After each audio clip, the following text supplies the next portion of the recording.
ওয়াসাল্লাম যেই সময় মক্কা ছাড়িয়া মদিনায় হিজরত করলাম, নিজের জন্মস্থান ছাড়িয়া যাইতে বড় দুঃখ লাগে, কষ্ট লাগে বাবা। কোন মানুষে তার জন্মস্থান ছাড়িয়া যাইতো চায় না। আমার নবী এখানে জন্মস্থান ছাড়িয়া গেলাম বলে আল্লাহর হুকুম হইছে, নবী আপনি কলিমার দাওয়াত পৌঁছাইছেন মক্কার জমিনও ঠিক আছে, এখন আপনার পিছনে অধিক সমালোচনা হয়ে গেছে গিয়া, আপনারে মারার জন্য বিভিন্ন প্রচেষ্টা চালাইতে আসেন। নবী আপনি একবার হিজরত করিলেন, তাই নবী যে মক্কা ছাড়িয়া মদিনায় যাই সময় হিজরত করছেন, মদিনায় গিয়া আল্লাহর রাসূলে গিয়া মসজিদে নববী তার নিজ হাতে বানাইছেন। প্রথমে গিয়াও মসজিদ বানাইবার জন্য রাসূলুল্লাহ তৈয়ারি নিছেন। যে জায়গাত গিয়া মসজিদ বানাইছেন এই জায়গার মালিক দুইজন এতিম বাচ্চার হক আসলো, একটার নাম আসলো সাহেল আর একটার নাম আসলো সুহাইল। দুই এতিম বাচ্চার জায়গার মধ্যে রাসূলুল্লাহ মসজিদ বানাইলা বলে মসজিদ বানাইতে জায়গার উজরত দিছনি। দুইটা রাওয়ায়াত আছে, দুই বাচ্চার চাচা গার্জেনটা ডাকি আনছো, নানার পরে চাচা কইলা দুই এতিমর হক আপনি খইয়া নেকুয়া গিয়া। ওই সময় দুই এতিম বাচ্চা শুনছন আখেরি জমানার নবী, বিশ্ব নবী, এই আখেরি জমানার নবী কইত্রা এখন নমাজ পড়ার স্থান মসজিদ বানাইতা, তাই নমাজের লাগি মসজিদ বানাইতে আমরা দুই ভাইয়ের কোনো দাবি নাই। হাজুর তেতই শুকাইবার ছাতলিকান আমরা মসজিদের নামে আল্লাহর ওয়াস্তে দিলাইলাম। সুবহানাল্লাহ। সেই সময় সাহেল সুহাইলে আল্লাহর রাস্তা মসজিদের জায়গা দান করলা। আই জবদি মসজিদের নামে মানুষের জায়গা দান করেন না, না কোন চায় মানুষে দান করেন না, কোন চায় দান করে। যার জন্য আরেক রাওয়ায়াত আছে নবীজি কইছেন যে তুয়ারা এতিম, আমার নবীর মধ্যে কতটুক মানবতা আসলো দেখো। নবী কইলা এই এরা হইল এতিম, কিছু যদি আমি উজরত দেই না তাহলে এতিম হকর কাছ থেকে সামান্য পয়সা দিয়ে আমি হকর দাবিটা ছুটাইলাই। আবু বকর জিজ্ঞাসা করল, রে আবু বকর তোমার সঙ্গে কি পরিমাণ সামান আছে? বলে 5000 দিরহম আছে। ওই সময় 500 দিরহম আনিয়া সাহেল আর সুহাইলকে দিলা। এটা অন্য রাওয়ায়াত।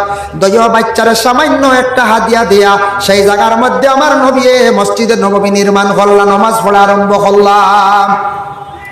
নামাজ পড়িতে আসেন, সময় সময় আজান চলে নামাজ। হঠাৎ একদিন এক ইহুদি ব্যক্তি অজান্ত অবস্থায় মসজিদের মধ্যে সে প্রস্রাব করে দিল। অন্যান্য সাহাবায়ে কেরাম হল আমার নবীর সম্মুখে সেই সময় ছিল। ওই সময় আল্লাহর রাসূল সাল্লাল্লাহু আলাইহি ওয়াসাল্লামে দেখরা সাহাবায়ে কেরাম হলে দেখরা, বিশেষ করে সাহাবায়ে কেরাম হল রাসূলুল্লাহর দিকে তাকান, যেন রাসূলুল্লাহ কোনো ইশারা দেননি আমদারে এই ব্যক্তি যেন একটা পাক পবিত্র ঘরের মধ্যে প্রস্রাব করে দেন, পালা একটা গরু প্রস্রাব করে দেন। রাসূলুল্লাহ কোনো আমরা ইজাজত দেন না, তারা শায়েস্তা করতা মারতা। নবী তো সাধারণত নাই, এই না সাধারণ আমরার মতো নবী নাই যেন অর্ডার দিলেই বাড়ি ব্যক্তির উপরে জুলুম চলে যাব। আমার নবীজির এই রকম ব্যবহার ছিল না। প্রস্রাবর জরুরত শেষ হয়ে গেছে, ইহুদি ব্যক্তি চলিয়া যাওয়া আরম্ভ করলো। ওই সময় নবীজি সেই ব্যক্তিরে ডাক দিলা। নবীজির সম্মুখে গেছে, কিছু বয়সে তরতরাইয়া হাঁপিতে আছে। আল্লাহর রাসূলে জিজ্ঞাসা করলাও, বন্দা তুমি যেন প্রস্রাব করলাই, তুমি এই গড়ের মধ্যেই গড়ের কোনায় কুয়ে গড়ের গুছার মধ্যে যেন প্রস্রাব করে দিলাই, এটা গড় কি গড় তুমি জানো নি? বলে না জানি না। বলে এটা আমাদের নমাজ পড়ার স্থান, মসজিদ পবিত্র গড়। ইলার তুমি কোনোদিন অজান্ত অবস্থায় গড়ের মধ্যে প্রস্রাব করিও না। নবীজি হওয়ার সঙ্গে সঙ্গে ই ব্যক্তি কইল, আচ্ছা আমি আর ইলা প্রস্রাব করতাম না, হইয়া যাইতো গিয়া। ওই সময় নবীজির পরিচয় চাইছি, এই সময় নবীজির সে পরিচয় চাইছে। হইল এ মুহাম্মদ ব্যক্তি, আমি আপনার কাছে একটা পরিচয় চাই, আর যেহেতু আপনি আমার সঙ্গে তো ভালো ব্যবহার করছেন, খুব পছন্দ আপনাকে। ওই সময় তার পরিচয় দিলা, বলে আমার নাম হইল গিয়া মোহাম্মদ। বলে কোন মোহাম্মদ? বলে আমার বাবা হইল গিয়া আব্দুল্লাহ। বলে ইসলাম ধর্ম নিয়ে যেন প্রচার করতে আসেন এই মোহাম্মদ নি? বলে আমি আমার জীবনে বহুদিন শুনছি ইসলাম ধর্ম নিয়ে প্রচার করটা যে মোহাম্মদ মহাপুরুষ, যিনি এত জুলুম অত্যাচারকারী ব্যক্তি, মানুষের উপর জুলুম অত্যাচার করেন, তাই আমার জীবনে বহু শুনছি কিন্তু চক্ষুর দ্বারা আমি দেখছি না। আজকে আমি দেখিয়া নিজে অনুভব করলাম আপনি নিশ্চয় ইসলাম ধর্মের মহাপুরুষ মোহাম্মদ সত্য, আপনার মধ্যে কোনো মিথ্যার অবকাশ নাই। তাই আমি আপনার কাছে চাই, আর আপনার ব্যবহার দেখে আমার এত ভালো লাগলো, আমি চাই আর সেই নতুন ইসলাম ধর্মটারে আমি কবুল করি লাইতাম। সুবহানাল্লাহ। সেই ইহুদি ব্যক্তি আমার নবীর মুখের ভাষা শুনিয়া, আমার নবীজির ব্যবহার দেখিয়া সেই ব্যক্তি কি করলো? ইসলাম ধর্মটারে গ্রহণ করলো। আমার নবীজি কোনোদিন এইভাবে চাপ সৃষ্টি করার জন্য নবীজি হইছেন না। কারণ আমরা ইসলাম ধর্ম মহাগ্রন্থের মধ্যে এইভাবে হুকুম আছে, লা ইকরাহা ফিদ্দিন, ইসলাম ধর্মের মধ্যে যারা মানুষ আছেন তাদের জন্য নসিহত, এক দুই ধর্মের মানুষ অন্য ধর্মের মানুষের উপর কোনো তুমি দেন চাপ সৃষ্টি করিও না। আমরা ধর্মের মধ্যে নিষিদ্ধ আছে চাপ সৃষ্টি করতে না। এর লাগে আমরা কোনো মুসলমান জাতিরা কোনোদিন সনাতন ধর্মের মানুষের চাপ দিয়ে কই না তুমি আও ইসলাম ধর্মের গ্রহণ করিলাও, কই না আমরা কই যা জি না, এটা আমরা গ্রন্থের মধ্যে নিষিদ্ধ আছে। নবীজির ব্যবহার দেখিয়া, কোরআনের তিলাওয়াতের সুমধুর বাণী শুনিয়া শত শত অন্য ধর্ম অবলম্বী মানুষ ইসলাম ধর্ম গ্রহণ করছেন। তাই বিশেষ করিয়া নিশ্চয় আপনারা সোশ্যাল মিডিয়া দেখছেন, প্রত্যেক ধর্মের মানুষেরা তাদের ধর্ম ব্যাপারে তাদের জ্ঞান থাকা অত্যন্ত দরকার। যদি ধর্ম ব্যাপারে যদি তার জ্ঞান থাকে না, ধর্মগ্রন্থ ব্যাপারে যদি তার জ্ঞান থাকে না, তাহলে মানুষের মধ্যে আচরণ ব্যবহার সুন্দর হয় না। মানুষের মধ্যে খালি সম্প্রদায় বেশিরভাগ দেখা দিয়া থাকে, সম্প্রদায় দেখা দেয়। যারা আজকে ইসলাম ধর্মের মানুষ সব কিন্তু খারাপ নাই, কিছু সংখ্যক যারা ইসলাম নিয়ে তাদের জ্ঞান নাই, ইসলামের করণীয় কি এটা ব্যবহারে তেমন জ্ঞান নাই, রাস্তায় চলবো বেহুদা, কোনো সময় জ্ঞান আছে কিন্তু জানা আছে এটা কাজে লাগার না।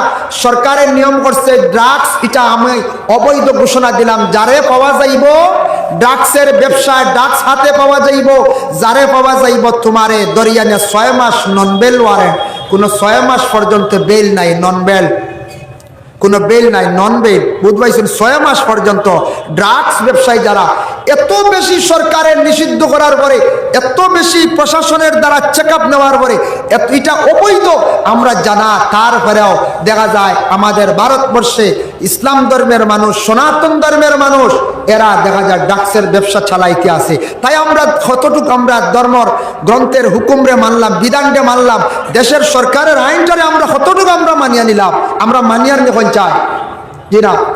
দেখো মদ পান করা যেটা এটা আমরা ইসলামে নিষিদ্ধ করছে, বিলকুল আমরার জন্য অবৈধ হারাম। দেখো সব ধর্মের মধ্যে এইভাবে নিষিদ্ধ আছে। হিন্দু ধর্মের মানুষ তারা মদরে তারা এইভাবে কি করেন বর্জন করছেন।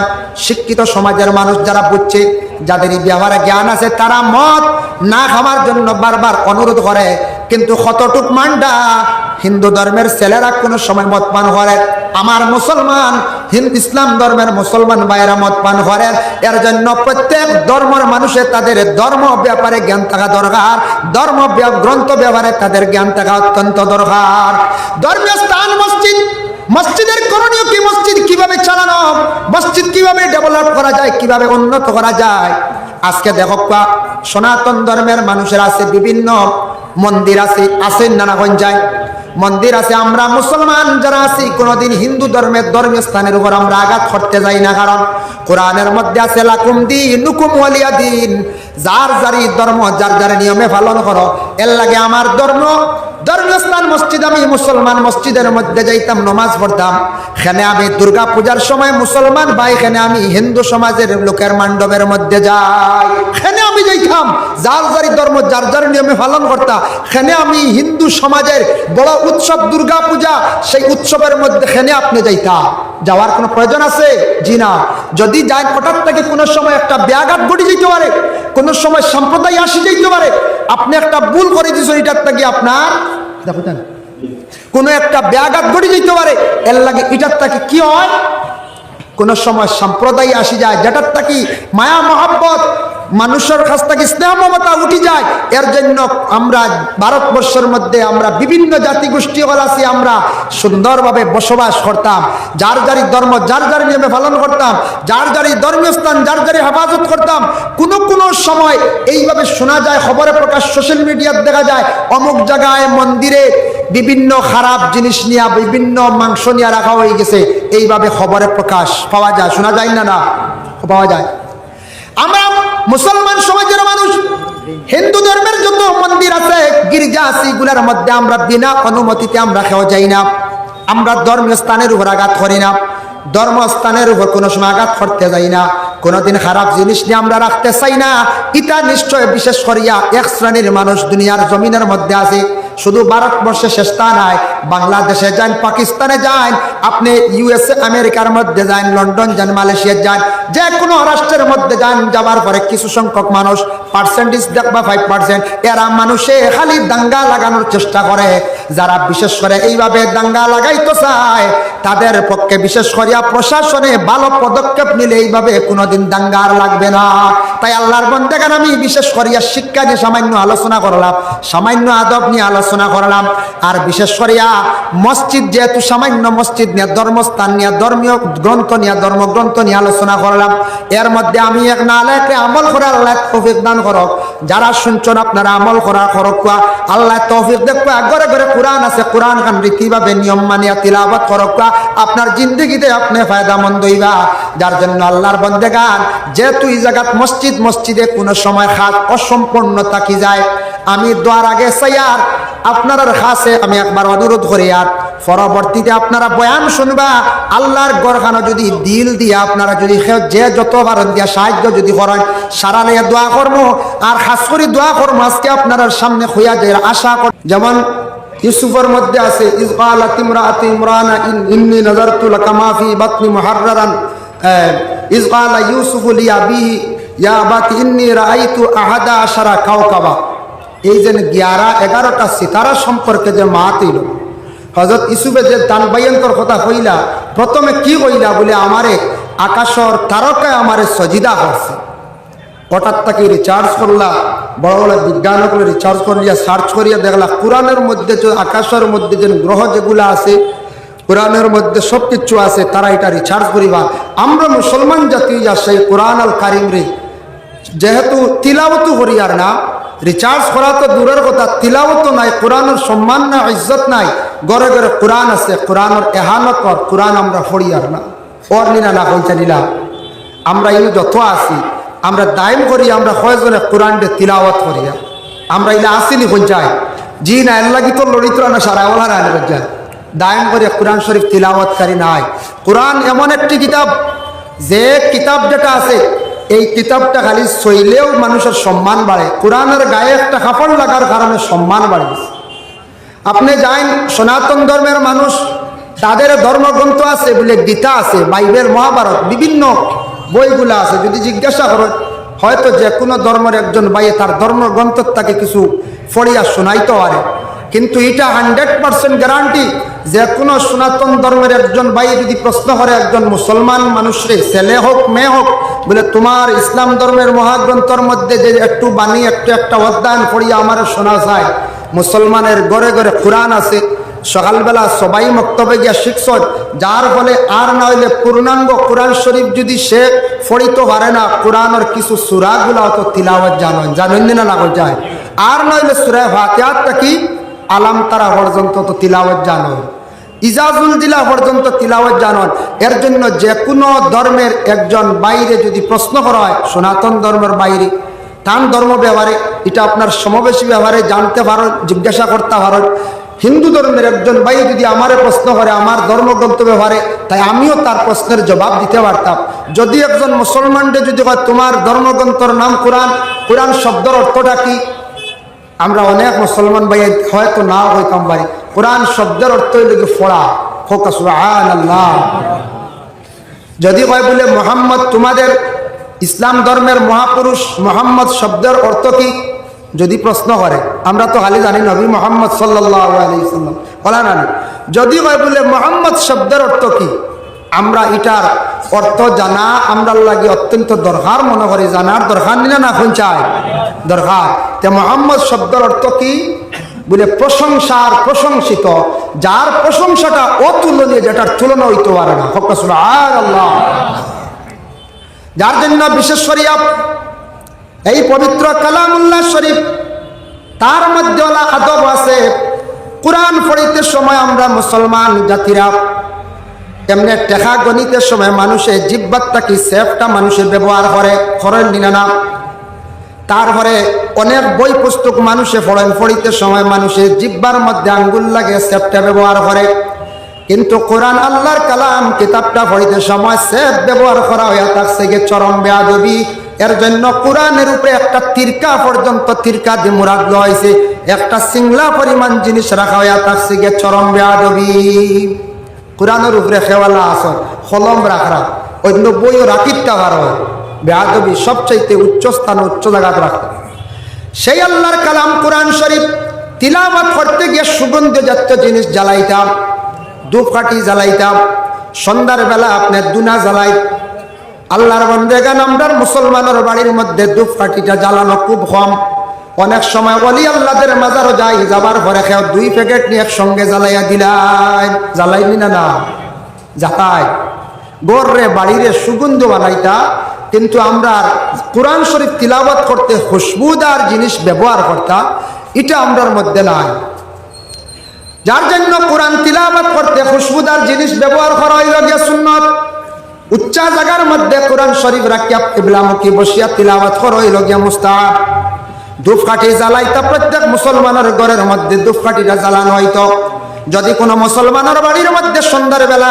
দুনা বাতি যদি জ্বালানো হয় দুনা যদি জ্বালানো হয় তাহলে দুনা জ্বালাইলে বিভিন্ন জিন্নাতর আক্রমণ থাকলে আস্তে আস্তে কমে কাটিয়া যায় এটা আমল করতাম আমরা মুসলমানের বাড়ির দুনা কম জ্বলে জ্বলেন না যায় কম আমরা মনে করি সনাতন ধর্মের মানুষের দুনা জ্বালায় এটা ভুল ধারণা মুসলমান আপনার বাড়ির মধ্যে দুনা জ্বালায় আপনার বাড়ির মধ্যে সুগন্ধময় ফুল ব্যবহার করেন ফুল গাছ আপনি লাগাই হিন্দু ধর্মের মানুষের বাড়ির মধ্যে গেলে দেখা যায় ফুলের গাছ দুনা জ্বালানো হয় কিন্তু আমরা মুসলমানের বাড়ির মধ্যে দুনা নাই মুসলমানের বাড়ির মধ্যে ধূপকাঠি জ্বালানি নাই সুগন্ধময় আতর ব্যবহার করা নাই আমার নবী 4টা জিনিস খুব পছন্দ করতে এর মধ্যে একটা হইল গিয়া আতর খুশবুদার জিনিস ব্যবহার করতে বড় পছন্দ করতা তাই মুসলমান সমাজের লোক আমরা ভালো আতর খুশবুদার জিনিস ব্যবহার করিয়া ঘর থাকি বাইর হইতাম মসজিদের মধ্যে যাইতাম নমাজও যাইতাম কোরআন তিলাওয়াত করতে আতর ব্যবহার করতা এর লাগি দেখুন জানি কিছু মিয়াসা বকলে তবিব করতে সময় আতর ব্যবহার করিয়া তবিবাতর মধ্যে বসন যার জন্য বিশেষ যেটা আমরার মধ্যে আছে এটা আমরা মুসলমানেরা ব্যবহার করি যে আল্লাহর কালাম পবিত্র কালাম সম্পর্কে যে কোনো মানুষে যদি প্রশ্ন করে মুসলমানেরা সমাজ সামান্য ফড়িয়া উত্তর দিতে পারে তার কারণ ডাকে ইসলাম ধর্মের মহাগ্রন্থ কোরআন বিভিন্ন সিলেবাস অনুযায়ী শিক্ষা দেওয়া হয় এক তৈল সবাই মক্তব ওটারে গুরুত্ব মুসলমানে দেওয়া অত্যন্ত দরকার সবাই মক্তবের মধ্যে ইসলামের অর্ধেক জ্ঞান মানুষের অর্জন করিলায় বাচ্চারা জ্ঞান অর্জন করিলায় তারপরে সেই কোরআন আরেকটা সিলেবাস অনুযায়ী শিক্ষা দেওয়া হয় যেটা হাফিজিয়া মাদ্রাসা আছে শুধু কোরআনটারে হিফজ করা হয় আরেকটা সিলেবাস আছে আরবি গ্রামার বোঝার জন্য থাকছে গিয়ে খারিজিয়া মাদ্রাসা আর কোরআন দিয়ে বিশুদ্ধ শিক্ষা অর্জনের জন্য দারুল কিরাত হারিয়ানা মাদ্রাসা আছে না বা কারিয়ানা ফলানিও রমজান মাস কোরআন যদি বিশুদ্ধ হয় না শুদ্ধ হয় না সারা জীবন নামাজ পড়িমু নামাজ কবুল হইতো না কোরআনের মধ্যে যদি ইআরাব যদি কোনো সময় পরিবর্তন হয় মানা বিগড়ে না যেমন তাফসীর আনছেন আম্মায়াতাসা সূরার মধ্যে এক জায়গাত উদাহরণ দেখা যায় এটারে তাফসীর হওয়া হয় রাব্বিস সামাওয়াতি ওয়াল আরদ কেউ যদি রাব্বুস সামাওয়াতি ওয়াল আরদ যদি পড়া জায়েজ আছে কোনো মানা বিগড়িত নাই একটা ইআরাব বদলিছে জবর বদলিছে জের তাকি জবর হইছে কিন্তু কোন বান্দা যদি এক হরফের জায়গায় অন্য হরফ যদি পড়িলায় লেখনে জলি হইল যার ফলে বান্দায় নামাজ সারা জীবন পড়িবা সেই নামাজ তাকে কোনো ফায়দা পাইতা নাই এর জন্য কোরআন আমরা শুদ্ধ করি পড়ার লাগি আমরা খেয়াল করি আর না কোরআন আমার শুদ্ধ আসেনি জীবনে নিজে নিজে ওজন করতাম আমার নামাজ কবুল হয়নি মাঝে মধ্যে আসে দিলর মধ্যে যেন আমার নামাজ হয়তো কবুল ওর না বা ওয় না খেলে বা নামাজ পড়লে গরিবী দূর আকসর উলামায়ে কেরামরা নসিহত করেন তাই আমার নামাজ কবুল হয় না খেলে নিজে নিজে এটা বিবেচনা করতাম যে নামাজ কবুল ওর নি না ওর না আমার কোরআন কতটুকু সহি আছে শুদ্ধ আছে কোরআন যদি সহি হয় না সারা জীবন বেকার নামাজ পড়ি নামাজ তাই কোনো ফায়দা লইতাম পারতাম না মানা বিগড়িব লেখনে জ্বলি হইব গলত হইব এর জন্য কোরআনটি জীবনে সহি করার চেষ্টা করব যার জন্য কোরআন সহি কিভাবে হয় রমজান মাসের মধ্যে দারুল কিরাতের মধ্যে সন্তানাদি অকলরে দারুল কিরাতের মধ্যে দেওয়ার চেষ্টা করেন আর যারা দারুল কিরাতে যাইতে পারেন না অসম্ভব বড় যারা হয়ে গেছেন গিয়া মসজিদে নমাজের মধ্যে যান গিয়া ইমামের পিছনে নমাজ পড়ায় সমাজ কম যদি 60টা সূরা যদি বিশুদ্ধভাবে যদি আপনি যদি করতে পারেন শুদ্ধ করে তিলাওয়াত করতে পারেন তাহলে আপনার জীবনে 60টা সূরা দিয়া সারা নামাজ আপনি পড়িতে পারবা। এর জন্য বিশেষ করিয়া জামাতের সহিত নামাজ পড়িলে ইমামের পিছনে আপনার কোরআনটা কি হইব, সহি শুদ্ধ হয়ে যাইব গিয়া। আল্লাহর বান্দাগানের জন্য বিশেষ করিয়া আমি আগে যেন আলোচনা করলাম, ইসলাম ধর্ম মহাগ্রন্থের মধ্যে কোরআনের মধ্যে আছে লা ইকরাহা ফিদ্দিন, ইসলামের মধ্যে কোনো জোর জবরদস্তি নাই, কোনো চাপ সৃষ্টি নাই। আমরা মুসলমান জাতি আমাদের ব্যবহার দেখতো, অন্য ধর্মের মানুষের সুন্দর চরিত্র দেখতো, ব্যবহারগুলা দেখতো, বলে ব্যবহার হইত থাকি শিখতাম, হইত থাকি জানিয়ে আপনি শিখতাম, বলে আপনি নবীদের জীবনী ভালো করে পড়েন, এরপরে ভালো ভালো সাহাবীদের জীবনী পড়েন, ওলি আল্লাহদের জীবনী পড়েন, খাদিজার জীবনী কিনে আনেন, আয়েশা সিদ্দিকার জীবনী কিনে আনেন, এরপরে রাবিয়া বছরের জীবনী কিনে আনেন। কি আপনার ঘরে উপযুক্ত মেয়ে আছে, আপনার ঘরে উপযুক্ত আপনার ছেলে আছে, ছেলের কোনো সাহাবীর জীবনী দেন, মেয়ে সন্তানরে কোনো মেয়েদের জীবনী দেন। যখন তারা জীবনীগুলো পড়িব বুঝতে পারবো খাদিজা জিন্দেগি কিভাবে কাটাইছেন রাসূলুল্লাহর সঙ্গে, আয়েশা সিদ্দিকা কিভাবে কাটাইছেন, রাবিয়া বছরে তার জিন্দেগির মধ্যে কিভাবে তারা আমল করছেন, আল্লাহর মাহবুব বান্দি বঞ্চন। আবু বকরের জীবনী বা তাকাইলে দেখা যায় আবু বকরে নবীর জন্য কতটুকু প্রেম ভালোবাসা তার জীবনের মধ্যে রাখছেন। হযরতে আবু বকরের জীবনী দেখলাম নবীজি রাস্তার দিকে হাঁটতে যাওয়ার সময় তাই ঠিক পিছন দিকে হাঁটুন না, প্রশ্ন করইল রে আবু বকর তুমি নবীর পিছন দিকে কেন হাঁটো না? এই আবু বকরের উত্তর দিলে আমার নবী যে জায়গাত কদম রাখছেন আমি চাইয়ার না, আমার নবীর কদমের জায়গাত আমি আবু বকরে ভাও রাখতাম। সুবহানাল্লাহ, কতটুকু আদব দেখাইছেন হে আবু বকরে। সেই আবু বকরে নবীর জন্য দিলি মায়া রাখছেন এবং তার আদবরে জিন্দগির মধ্যে এত সুন্দর করছেন। কিভাবে নবীজির সুহবতে সদা সর্বদা থাকছেন, নবীজি কিভাবে খাইতে আসেন, কিভাবে চলতে আসেন, নবীজি কিভাবে মাত কথা মাতিতে আসেন, সাহাবায়ে কেরামরাও দেখছেন, দেখে অবিকুল তাদের জীবনে নকল করছেন, বাস্তবায়িত হইছেন।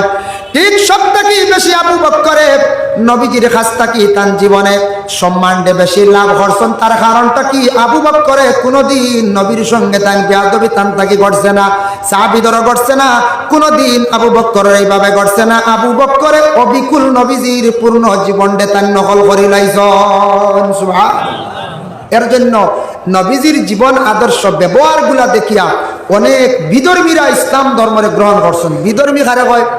বিধর্মী হইতে কোনো গালি নয়, বিধর্মী হইতে যেন আমরা মনে করি গালি, তা নয়।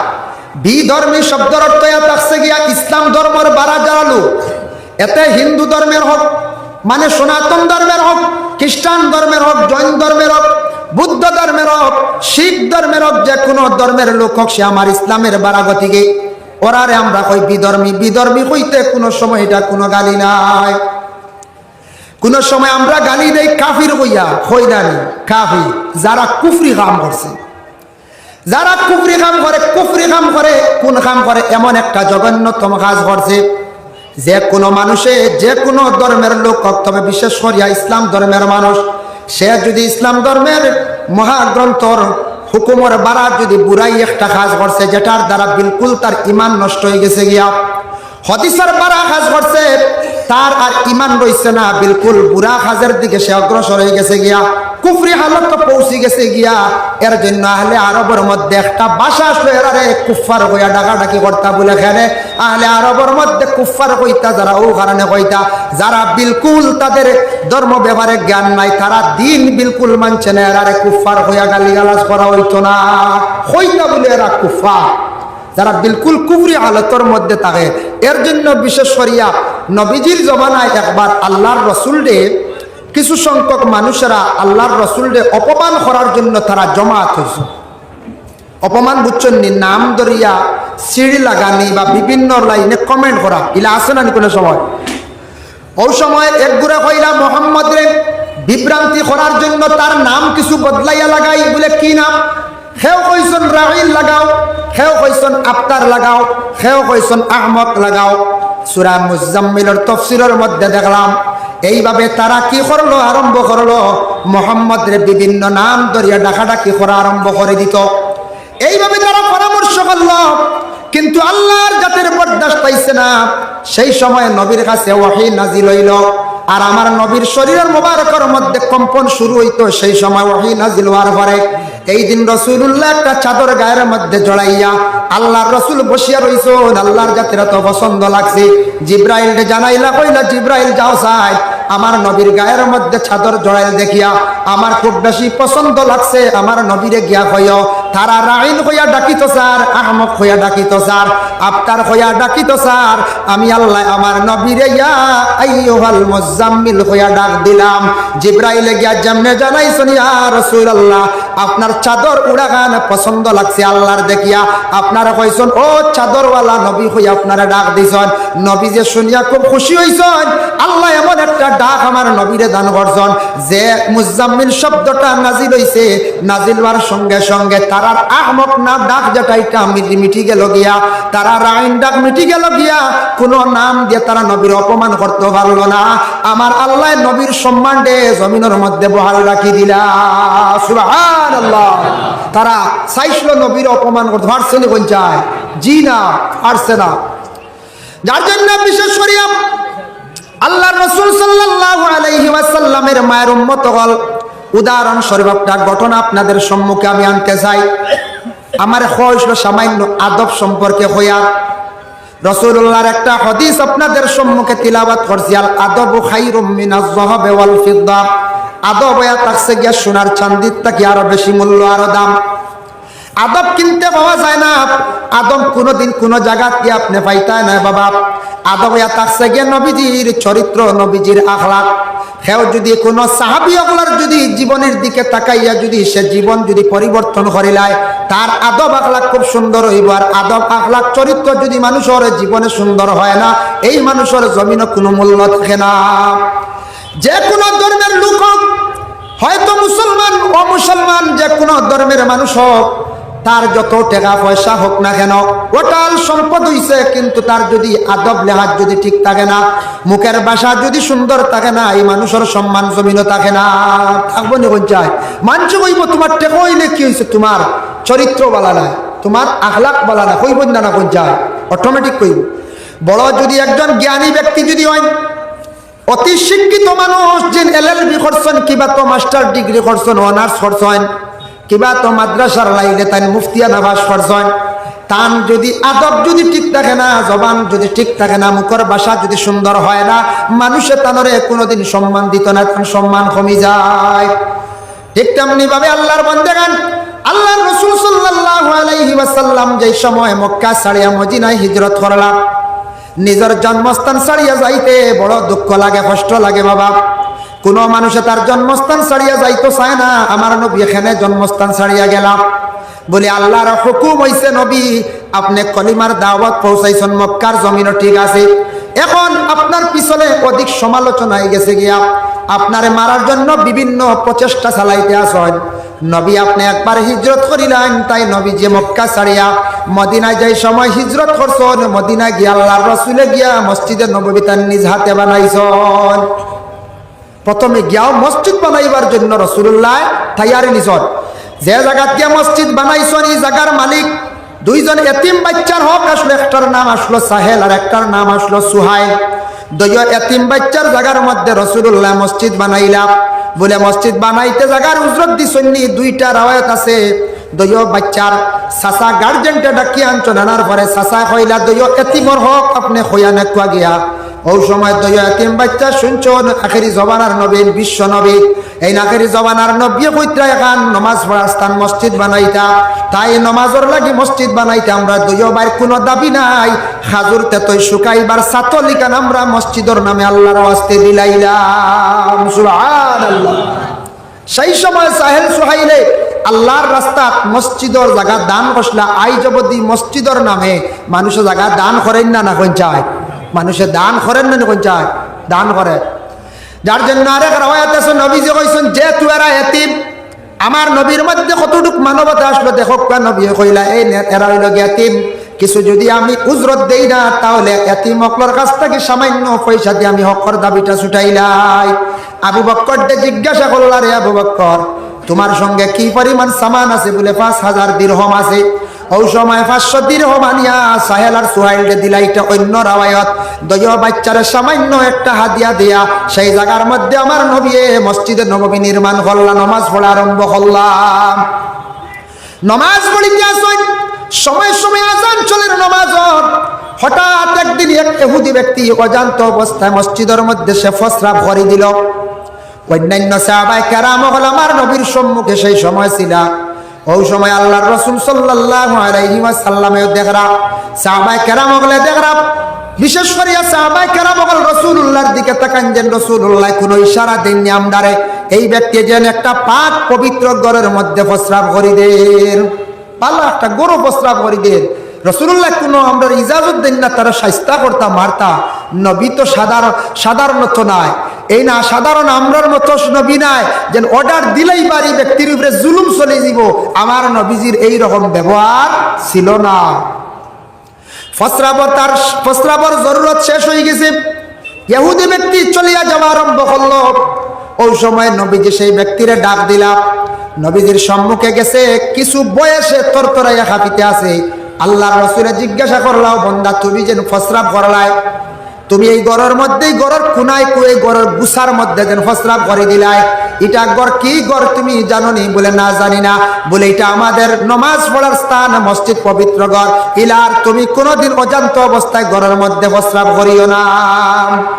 নবীজি হওয়ার সঙ্গে সঙ্গে এই ব্যক্তি কইল, আচ্ছা আমি আর ইলা প্রস্রাব করতাম না, হইয়া যাইতো গিয়া। ওই সময় নবীজির পরিচয় চাইছে, এই সময় নবীজির সে পরিচয় চাইছে। হইল, এ মুহাম্মদ ব্যক্তি, আমি আপনার কাছে একটা পরিচয় চাই, আর যেহেতু আপনি আমার সঙ্গে তো ভালো ব্যবহার করছেন, খুব পছন্দ আপনাকে। ওই সময় তার পরিচয় দিলা, বলে আমার নাম হইল গিয়া মোহাম্মদ। বলে কোন মোহাম্মদ? বলে আমার বাবা হইল গিয়া আব্দুল্লাহ। বলে ইসলাম ধর্ম নিয়ে যেন প্রচার করতে আসেন এই মোহাম্মদ নি?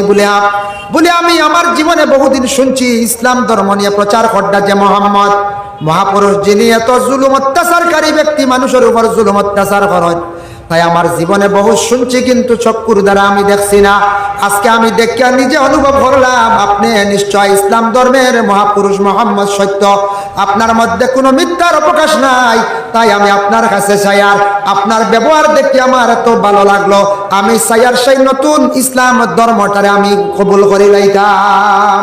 সুবহানাল্লাহ। সেই ইহুদি ব্যক্তি আমার নবীর মুখের ভাষা শুনিয়া, আমার নবীজির ব্যবহার দেখিয়া সেই ব্যক্তি কি করলো? ইসলাম ধর্মটারে গ্রহণ করলো। আমার নবীজি কোনোদিন এইভাবে চাপ সৃষ্টি করার জন্য নবীজি হইছেন না, কারণ আমরা ইসলাম ধর্ম মহাগ্রন্থের মধ্যে এইভাবে হুকুম আছে, লা ইকরাহা ফিদ্দিন। ইসলাম ধর্মের মধ্যে যারা মানুষ আছেন তাদের জন্য নসিহত, এক দুই ধর্মের মানুষ অন্য ধর্মের মানুষের উপর কোনো তুমি দেন চাপ সৃষ্টি করিও না। আমরার ধর্মের মধ্যে নিষিদ্ধ আছে চাপ সৃষ্টি করতে না। এর লাগে আমরা কোনো মুসলমান জাতিরা কোনোদিন সনাতন ধর্মের মানুষে চাপ দিয়ে হয় না তুমি আও ইসলাম ধর্মরে গ্রহণ করিলাও, হই না আমরা কইজা জি না, এটা আমরার গ্রন্থের মধ্যে নিষিদ্ধ আছে। নবীজির ব্যবহার দেখিয়া, কোরআনের তিলাওয়াতের সুমধুর বাণী শুনিয়া শত শত অন্য ধর্মাবলম্বী মানুষ ইসলাম ধর্ম গ্রহণ করছেন।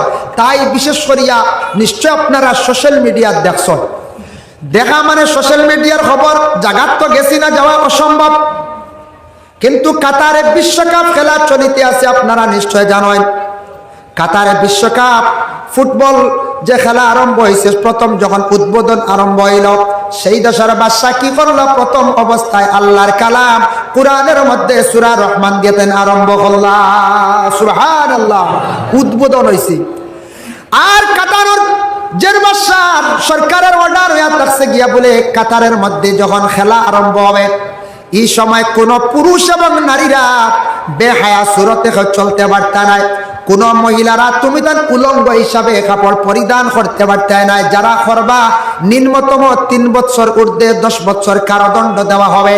এর জন্য কাতার একটা ইসলামিক রাষ্ট্র, মুসলমান রাষ্ট্রের মধ্যে সেই নিয়মটা জারি করার কারণে এই বছরে বিশেষ করিয়া খবরে প্রকাশ, কাতার বিশ্বকাপ ফুটবল যে ফিল্ডের মধ্যে যে আপনার যে খেলার মাঠের মধ্যে খেলা হইল, কোনো নারী জাত বেহায়া সুরতে কোনো মানে মাঠের মধ্যে নাম সৈন্য। এটা একটা খুশির সংবাদ দেন পঞ্চায়েত।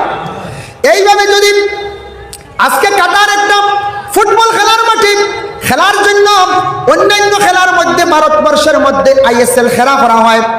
আইএসএল খেলার মাধ্যমে দেখা যায় অনেক নারীরা উলঙ্গ অবস্থায় কি করডা নাচানাচি করেন। যদি আমাদের ভারত সরকারে যদি এইভাবে যদি কিছু নিয়মগুলা যদি করতা, আইন যদি করতা, তাহলে ভালো হইতো বলে এখানে কোনো সময় ছেলে এবং বাবা উভয় মিলিয়া খেলা দেখতে আসেন। এমন মহিলা হল একবারে প্রায় উলঙ্গ অবস্থায় দেখতে বড় লজ্জা লাগে। যার জন্য আমাদের ভারতবর্ষে যদি এইভাবে যদি কিছু নিয়ম কানুন যদি করা হইতো তাহলে ভালো হইতো। মানুষের মধ্যে হায়া শরমটা আসতো, মানুষের মধ্যে মানবতা আসতো। যার জন্য বিশেষ করে আল্লাহর বান্দেগান, এটা অনেক কিছু আছে আমাদের মধ্যে, সেটা সীমিত না। এটা সরকারের মধ্যে কি আছে বলে সীমিত আছে, সরকারের মধ্যে সেটা শক্তি আছে। এর জন্য বিশেষ করে আজকে দেখো আমাদের ইসলাম ধর্মের মহাগ্রন্থ কোরআনে বিভিন্ন সিলেবাস অনুযায়ী শিক্ষা দেওয়া হয়। বিভিন্ন প্রতিষ্ঠান আছে আপনাদের উত্তর ত্রিপুরার মধ্যে, জালাইবাড়ি মাদ্রাসা, বাগন হাফিজিয়া মাদ্রাসা, আমতলা মাদ্রাসা, এইভাবে আরো অন্যান্য মাদ্রাসা আছে। এই যে মাদ্রাসা যেগুলো আছে, কিছু সংখ্যক বাইরা হন বলে মাদ্রাসা অধিক হয়ে গেছে গিয়া, হয় নিনারা হয়ে যায় মাদ্রাসা অধিক হয়ে গেছে গিয়া, এটা ভুল ধারণা। দেখো সরকারের এডুকেশন কতটুকু উন্নত করছে। আজ থাকি 15 বছর পূর্বে দেখা গেল পাড়ায় পাড়ায় এইভাবে ঘন ঘন স্কুল ছিল না। সরকারি স্কুল ব্যতীত কোনো প্রাইভেট স্কুল ছিল না। এখন প্রায় পাড়ায় পাড়ায় ঘরে ঘরে প্রাইভেট স্কুল হয়েছে। এডুকেশন বহুত উন্নত হয়েছে, শিক্ষার হার অধিক উন্নত হয়ে গেছে গিয়া। কিন্তু আমরা মুসলমান সমাজের জাতিরা আমরা এটা অনুভব করতাম পারলাম না। যে যে মাদ্রাসা যেগুলো আছে এইগুলারে আমরা পাকড়িয়ে ধরতাম পারি আর না। কিন্তু সরকারে দেখে মানে শিক্ষাটা উন্নত হওয়ার জন্য প্রাইভেট যেগুলা এগুলার সরকার সাপোর্ট করছে।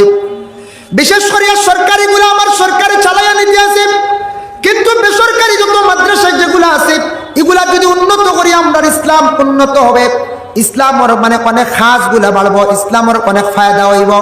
নবীজি এত কষ্ট করিয়া ইসলামটার জমিনের মধ্যে প্রচার করিয়া তৈয়া গেছেন, তাই ইসলামরে যদি আমরা ধ্বংস করি, আমরা বিদায় দেই, বাবা কিয়ামতের দিন নবীর সামনে গিয়ে আমরা কিভাবে আমরা মুখ দেখাইব?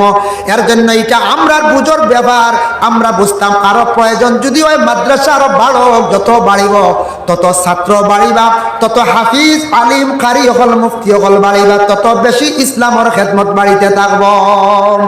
আমরা হই এক গুরু ভাই আনতে ইতা মাদ্রাসা খালি বেশ বাড়াইয়া লাভ আসেনি, চান্দা দিতে হেরান যে গুরু হেরান এক গুরু হয় ডলারানি।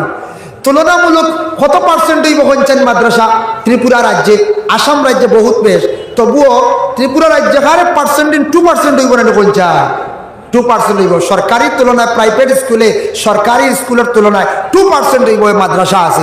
ওগুলা যদি আমরা হই বেশ, আমরা মুখটাকে যদি বেশি যদি প্রকাশ হয়ে যায়, সরকারের মনে করো বেশ হয়ে গেছে, হইব আর মাদ্রাসা বানাইব না।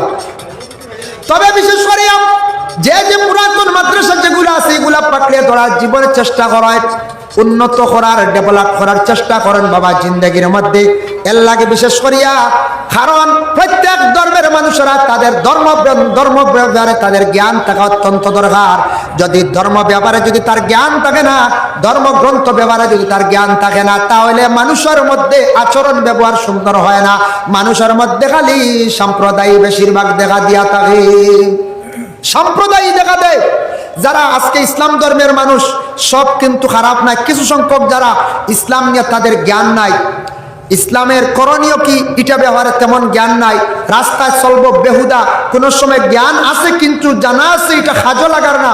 সরকারের নিয়ম করছে ড্রাগস, এটা আমি অবৈধ ঘোষণা দিলাম, যারে পাওয়া যাইব ড্রাগসের ব্যবসায়, ড্রাগস হাতে পাওয়া যাইব, যারে পাওয়া যাইব তোমারে দরিয়ানে 6 মাস নন বেল ওয়ারেন্ট, কোনো 6 মাস পর্যন্ত বেল নাই, নন বেল কোনো বেল নাই, নন বেল বুধবাইছেন 6 মাস পর্যন্ত। ড্রাগস ব্যবসায়ী যারা এত বেশি সরকারের নিষিদ্ধ করার পরে, এত বেশি প্রশাসনের দ্বারা চেক আপ নেওয়ার পরে এটা অবৈধ আমরা জানা, তারপরেও দেখা যায় আমাদের ভারতবর্ষে ইসলাম ধর্মের মানুষ, সনাতন ধর্মের মানুষ এরা দেখা যায় ড্রাগসের ব্যবসা চালাইতে আছে। তাই আমরা কতটুকু আমরা ধর্মর গ্রন্থের হুকুমরে মানলাম, বিধানটা মানলাম, দেশের সরকারের আইনটারে আমরা কতটুকু আমরা মানিয়ে নিলাম, আমরা মানিয়ার নিয়ে চাই জি না। দেখো মদ পান করা যেটা এটা আমরা ইসলামে নিষিদ্ধ করছে, বিলকুল আমরার জন্য অবৈধ হারাম। দেখো সব ধর্মের মধ্যেই ভাবে নিষিদ্ধ আছে। হিন্দু ধর্মের মানুষ তারা মদরে তারা এইভাবে কি করেন বর্জন করছেন। শিক্ষিত সমাজের মানুষ যারা বুঝছে, যাদের ব্যবহারে জ্ঞান আছে, তারা মদ না খাওয়ার জন্য বারবার অনুরোধ করে, কিন্তু কতটুক মান্ডা হিন্দু ধর্মের ছেলেরা কোনো সময় মদ পান করে? আমার মুসলমান হিন্দু ইসলাম ধর্মের মুসলমান ভাইয়েরা মদ পান করে। এর জন্য প্রত্যেক ধর্মের মানুষের তাদের ধর্ম ব্যাপারে জ্ঞান থাকা দরকার, ধর্ম গ্রন্থ ব্যাপারে তাদের জ্ঞান থাকা অত্যন্ত দরকার। ধর্মীয় স্থান মসজিদ, মসজিদের করণীয় কি, মসজিদ কিভাবে চালানো, মসজিদ কিভাবে ডেভেলপ করা যায়, কিভাবে উন্নত করা যায়। আজকে দেখো সনাতন ধর্মের মানুষের আছে বিভিন্ন মন্দির আছে নানাগঞ্জায় মন্দির আছে। আমরা মুসলমান যারা আছি কোনদিন হিন্দু ধর্মের ধর্মীয় স্থানের উপর আমরা আঘাত করতে যাই না, কারণ কোরআনের মধ্যে আছে লাকুম দীনুকুম ওয়ালিয়া দীন, যার যারই ধর্ম যার যার নিয়মে পালন করো। এর লাগে আমার ধর্মীয় স্থান মসজিদ, আমি মুসলমান মসজিদের মধ্যে যাইতাম, নামাজ পড়তাম। এখানে আমি দুর্গা পূজার সময় মুসলমান ভাই, এখানে আমি হিন্দু সমাজের লোকের মণ্ডপের মধ্যে যাই, এখানে আমি যাইতাম। যার যারই ধর্ম যার যার নিয়মে পালন করতাম। এখানে আমি হিন্দু সমাজের বড় উৎসব দুর্গা পূজা, সেই উৎসবের মধ্যে এখানে আপনি যাইতাম। যাওয়ার কোনো প্রয়োজন আছে? জি না। যদি যাই হঠাৎ থেকে কোনো সময় একটা ব্যাঘাত ঘটে যেতে পারে, কোনো সময় সম্প্রদায় আসি যেতে পারে, আপনি একটা ভুল করে দিয়েছেন, এটার থেকে আপনার কোনো একটা ব্যাঘাত ঘটে যেতে পারে। এর লাগে এটার থেকে কি হয়, কোনো সময় সম্প্রদায় আসি যায়, যেটার থেকে মায়া মহাব্বত মানুষের কাছ থেকে স্নেহ মমতা উঠে যায়। এর জন্য আমরা ভারতবর্ষের মধ্যে আমরা বিভিন্ন জাতিগোষ্ঠী আছি, আমরা সুন্দরভাবে বসবাস করতাম, যার যারই ধর্ম যার যার নিয়মে পালন করতাম, যার যারই ধর্মীয় স্থান যার যারই হেফাজত করতাম।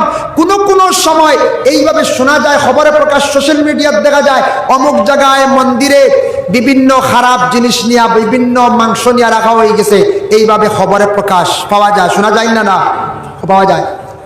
আমরা মুসলমান সমাজের মানুষ হিন্দু ধর্মের যত মন্দির আছে, গির্জা আছে, এগুলোর মধ্যে আমরা বিনা অনুমতিতে আমরা খাওয়া যাই না। আমরা ধর্মীয় স্থানের উপর আঘাত করি না, ধর্মস্থানের উপর কোনো সময় আঘাত করতে যাই না, কোনোদিন খারাপ জিনিস নিয়ে আমরা রাখতে চাই না। এটা নিশ্চয় বিশেষ করিয়া এক শ্রেণীর মানুষ দুনিয়ার জমিনের মধ্যে আছে। শুধু ভারতবর্ষে শেষ তা নাই, বাংলাদেশে যান, পাকিস্তানে যান, আপনি ইউএসএ আমেরিকার মধ্যে যান, লন্ডন যান, মালয়েশিয়া যান, যে কোনো রাষ্ট্রের মধ্যে যান, যাবার পরে কিছু সংখ্যক মানুষ, পার্সেন্টেজ দেখবা 5%, এরা মানুষে খালি দাঙ্গা লাগানোর চেষ্টা করে। যারা বিশেষ করে এইভাবে দাঙ্গা লাগাইতে চায়, তাদের পক্ষে বিশেষ করিয়া প্রশাসনে ভালো পদক্ষেপ নিলে এইভাবে কোনোদিন দাঙ্গা আর লাগবে না।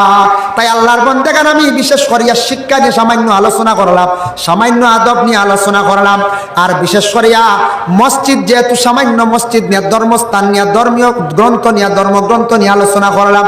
এর মধ্যে আমি এক নালাকে আমল করার আল্লাহ তৌফিক দান করক। যারা শুনছেন আপনারা আমল করার করক, আল্লাহ তৌফিক দেখবা। ঘরে ঘরে কোরআন আছে, কোরআন খান রীতিভাবে নিয়ম মানিয়া তিলাওয়াত করক, আপনার জিন্দগিতে আপনি ফায়দামন্দ হইবা। যার জন্য আল্লাহর বান্দাগান, যেহেতু এই জায়গাত মসজিদে কোনো সময় খাত অসম্পূর্ণ থাকি যায়, আমি দোয়ার আগে চাইয়ার আপনার কাছে আমি একবার অনুরোধ করি, আর পরবর্তীতে আপনারা বয়ান শুনবা, আল্লাহর গড়খানো যদি দিল দিয়া আপনারা যদি যে যত পারেন দিয়া সাহায্য যদি করেন, সারা লিয়া দোয়া করবো। আর খাস করে দোয়া করবো, আজকে আপনার সামনে হইয়া যে আশা করছি, আমি আগামী 23 আমি সফরে যাইতাম, মানে মক্কা এবং মদিনার যাইতাম, আল্লাহর ভাই যাইতাম, সারার লাগি বাবা হল দোয়া করবো। এর লাগি যে যত পারেন যদি দেন, খুশি হই মূল্যা দোয়া করিলাম। পরবর্তী বক্তা ইয়া উপস্থিত হয়ে গেছেন গিয়া। সাল্লাল্লাহু আলা সাইয়্যিদিনা ওয়া মাওলানা মুহাম্মদ ওয়া আলা আলিহি ওয়া আসহাবিহি ওয়া সাল্লাম।